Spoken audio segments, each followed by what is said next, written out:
तो यार हाल ही में सुप्रीम कोर्ट ने रणवीर अलाहाबादिया को उनका पासपोर्ट वापस लेने की परमिशन दे दी है। लेकिन आज हम समझेंगे कि ये पासपोर्ट जब्त क्या भारत के कानूनों में लिखी हुई कोई सज़ा है, अगर है तो कौन से कानून में लिखी है, कौन दे सकता है, कब दे सकता है और किसको दे सकता है। तो इससे रिलेटेड सारी चीज़ें समझेंगे और इस केस का बैकग्राउंड भी समझेंगे। तो चलिए वीडियो को फटाफट से शुरू करते हैं। तो यार फरवरी 2025 में इंडियाज़ गॉट टैलेंट शो में रणवीर अलाहाबादिया ने कुछ ऐसी कंट्रोवर्शियल स्टेटमेंट्स दी थी जिनके खिलाफ उनके अगेंस्ट काफ़ी जगहों पर एफआईआर दर्ज कराई गई। महाराष्ट्र में, मध्य प्रदेश में और भी काफ़ी जगहों पर एफआईआर हुई। उसके बाद वो जाते हैं सुप्रीम कोर्ट। सुप्रीम कोर्ट उनको इंटरिम रिलीफ देता है। इंटरिम रिलीफ का मतलब है कि शुरुआती तौर पर जो सुप्रीम कोर्ट को केस को देखकर लगता है, उसके बाद सुप्रीम कोर्ट ने उन्हें अरेस्ट से रिलीफ दे दी कि भाई इन्वेस्टिगेशन चलती रहेगी एफआईआर्स में, लेकिन आपका अरेस्ट नहीं होगा, ठीक है। लेकिन इसमें एक शर्त भी जुड़ी थी कि आपको अपना पासपोर्ट जमा करवाना होगा, ठीक है। उन्होंने ऐसा किया, उनको इंटरिम रिलीफ मिल गई। लेकिन क्वेश्चन हमारा ये है कि ये पासपोर्ट जब्त कोई सजा है, कैसे होती है, किसको मिलती है, आइए अब वो समझते हैं। तो भारत में यदि किसी व्यक्ति के ऊपर गंभीर आरोप लगे हैं, अभी तय नहीं हुए, डिसीजन नहीं आया, सिर्फ आरोप ही लगे हैं और साथ में संभावनाएं भी हैं कि वो विदेश भाग सकता है।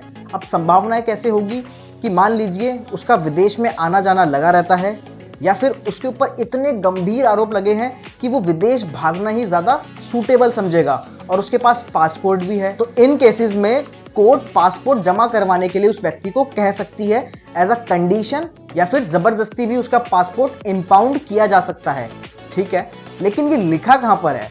तो section 10 clause 3 of the passport act 1967 उसके मुताबिक पासपोर्ट अथॉरिटी, जहां से आपको पासपोर्ट मिला है, सिर्फ उसी अथॉरिटी के पास ये पावर है कि वो आपका पासपोर्ट इंपाउंड कर सकती है, जब्त कर सकती है। तो यार अगर पासपोर्ट अथॉरिटी ही कर सकती है तो कोर्ट ने कैसे कर लिया, पुलिस कैसे कर लेती है? तो देखिए, पुलिस आपका पासपोर्ट इंपाउंड नहीं कर सकती, सिर्फ वो कुछ टाइम के लिए सीज कर सकती है, आपसे ले सकती है और पासपोर्ट अथॉरिटी में या फिर कोर्ट में जमा करवा सकती है। लेकिन पुलिस का पासपोर्ट लेना बिल्कुल इनवैलिड है। तो कोर्ट कैसे पासपोर्ट इंपाउंड कर लेता है वो समझते हैं। तो देखिए, कोर्ट के पास ये पावर है कि वो न्याय के लिए कोई भी प्रोसीजर अपना सकता है, and mostly high court and supreme court तो कुछ भी कर सकते हैं न्याय स्थापित करने के लिए। उसके बेसिस पे या तो वो पर्सन को डायरेक्ट करेंगे कि अपना पासपोर्ट जमा कराओ, या फिर पासपोर्ट अथॉरिटी को भी कह सकते हैं कि इस पर्सन का पासपोर्ट अपने पास इंपाउंड कर लो या फिर कैंसिल कर दो इस पीरियड तक। तो कोर्ट्स के पास पावर है और पासपोर्ट अथॉरिटी के पास भी पावर है।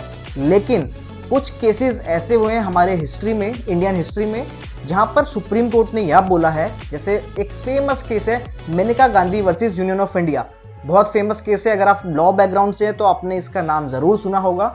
इस केस में सुप्रीम कोर्ट ने खुद कहा था कि पासपोर्ट आप ऐसे ही जब्त नहीं कर सकते, क्योंकि पर्सन की लिबर्टी, पर्सन को ये आज़ादी, हर एक व्यक्ति को ये आज़ादी है कि वो विदेश घूमने जाए। और इसको रिलेट किया था हमारे आर्टिकल 21 से, right to life and personal liberty. अगर आप किसी को विदेश जाने से रोकते हैं, इसका मतलब आप उसके मूल अधिकारों का उल्लंघन कर रहे हैं। और जैसे ही फंडामेंटल राइट्स का उल्लंघन होता है तो सुप्रीम कोर्ट डायरेक्ट इन्वॉल्व हो जाता है और वो खुद पर्सनली देखता है कि कैसे किया, किसने किया और क्यों किया। तो ये काफ़ी बड़ा मैटर बन जाता है। तो आप बिना किसी बात के पासपोर्ट जब्त नहीं कर सकते, नहीं ले सकते। लेकिन कोर्ट को लगता है आप इन्वेस्टिगेशन में साथ नहीं देंगे तो कोर्ट आपको ऑर्डर कर सकता है कि अपना पासपोर्ट जमा कराओ, चाहे मेरे पास, चाहे पासपोर्ट अथॉरिटी के पास। लेकिन वो कुछ टाइम पीरियड के लिए होता है। तो इस केस में भी सुप्रीम कोर्ट ने देखा कि अब जो रणवीर अलाहाबादिया हैं वो इन्वेस्टिगेशन में साथ दे रहे हैं और वो अब विदेश अपने काम से जाना चाहते हैं, और इन्वेस्टिगेशन अगर 10 साल चलेगी, 5 साल चलेगी, तो क्या व्यक्ति कोई काम नहीं करेगा? बिल्कुल करेगा। तो उस हिसाब से कोर्ट ने उन्हें रिलैक्सेशन दे दी। अब पासपोर्ट वो ले जा सकते हैं, अपना जो भी ट्रैवल करना है कर सकते हैं। जैसे ही रणवीर को पासपोर्ट मिला, फिर उन्होंने इंस्टाग्राम पे शेयर किया कि पासपोर्ट मिल गया गाइज, खुशी दिख रही थी। काफ़ी सारे लोगों ने इसको सपोर्ट किया कि हाँ पासपोर्ट मिलना सही है, लेकिन काफ़ी सारे लोगों ने क्रिटिसाइज भी किया कि पासपोर्ट इनको इतना जल्दी कैसे दे दिया, इन्वेस्टिगेशन तो हुई नहीं, कुछ तो हुआ नहीं। लेकिन कोर्ट सब जानता है, कोर्ट को पता है कि उनके ऊपर कैसी धाराओं में केस हुआ है, क्या चीज़ है, कब तक इन्वेस्टिगेशन चलेगी, और अगर इन्वेस्टिगेशन लॉन्ग टाइम तक चलती है तो हम ऐसे किसी भी व्यक्ति को रोक नहीं सकते कहीं जाने से।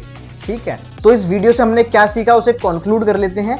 सबसे पहली बात कि पासपोर्ट जब्त हो सकता है, सिर्फ पासपोर्ट अथॉरिटी ही कर सकती है, या फिर कोर्ट ऑर्डर देंगे तो ही पासपोर्ट जब्त होता है, लेकिन बिना ड्यू प्रोसेस ऑफ लॉ के।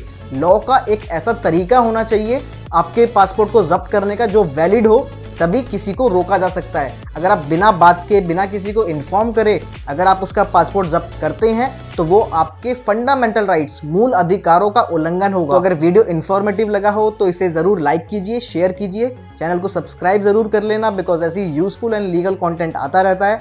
सो स्टे ट्यून एंड मिलते हैं नेक्स्ट वीडियो में, तब तक के लिए बाय बाय।